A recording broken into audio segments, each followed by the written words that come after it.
Okay, music technology class, I'm going to teach you a little bit today about how to hook up a MIDI controller to Soundation. It's fairly simple, but the things you'll need are a MIDI controller, your Chromebook, and a MIDI cable. A MIDI controller is anything that uses this MIDI interface cable to connect to a USB. This is a MIDI controller. I know it looks like a piano, but it is a MIDI controller.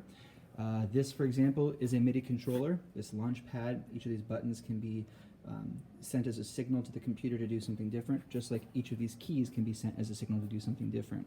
When you use MIDI and not audio, like a 1/4-inch cable, what transmits is not a tone or a sound, but what transmits is a signal that is then read by the computer and turned into whatever you assign that signal to be.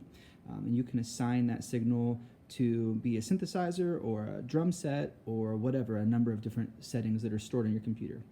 To hook it up, you need, and by the way, to prove this is a MIDI controller, it has a MIDI input. In this USB right there, it's kind of the different shaped USB, and here's a look at the end of the USB cable. This shape, although blurry, is a MIDI cable connector. And you plug that in to this USB. When I do that, things light up. Kind of, they did for a second. The other end of this cable goes into your USB on your computer. Just right in that one right there. That's what this USB is. A regular USB plugs in. This particular keyboard has a power. This MIDI controller has a power you have to plug in. So make sure you're plugged in with power. And now we're connected. You could plug your headphones into your Chromebook now, or you could plug it into, I've got it plugged into this thing that I call the flux capacitor that plays sound. When you open up Soundation, you need to make sure that you get rid of, over here, I know this is kind of ghetto how I'm recording this, all of the regular audio channels and just keep the blue MIDI channels. And if you're not sure which one that is, it's the one on the bottom that says an instrument channel. When you add an instrument channel, you have the option to go to this drop-down menu and change it to a number of different things, like a simple synth. And each of these different things brings up parameters that you can change. Here's a drum machine and the different sounds you can do. And when you choose one of these, like for example the drum machine, and when you play on the keyboard,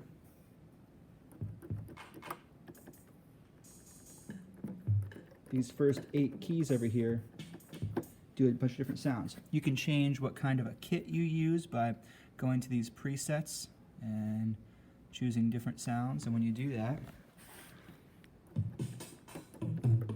they're different sounds.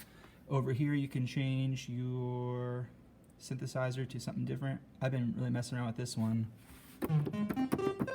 This mono synth. This is a typical, like you might hear this in a lot of the music that you listen to. This, it sounds like a computer. You can change those parameters, something like that. Maybe this.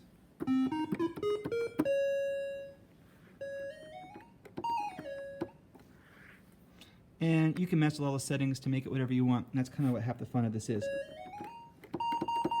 Maybe it's the decay I want to turn up. Yeah.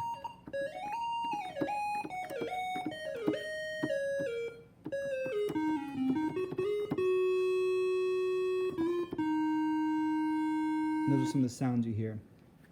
So that's just a quick tutorial on how to get those kinds of controllers. This works the same way. Each of the buttons does a different thing. You change the parameters on your computer.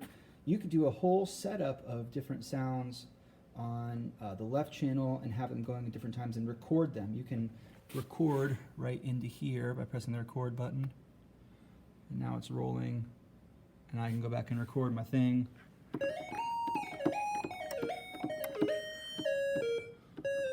Oops.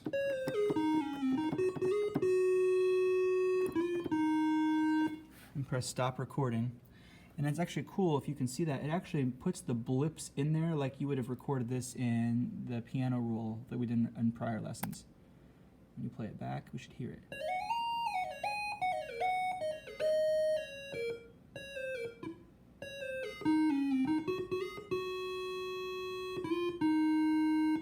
Pretty pretty cool. So that's the tutorial. I hope that helps, and I hope that's something you might be interested in using in any of our coming up assignments.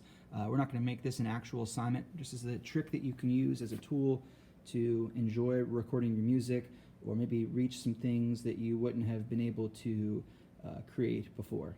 All right, that's it.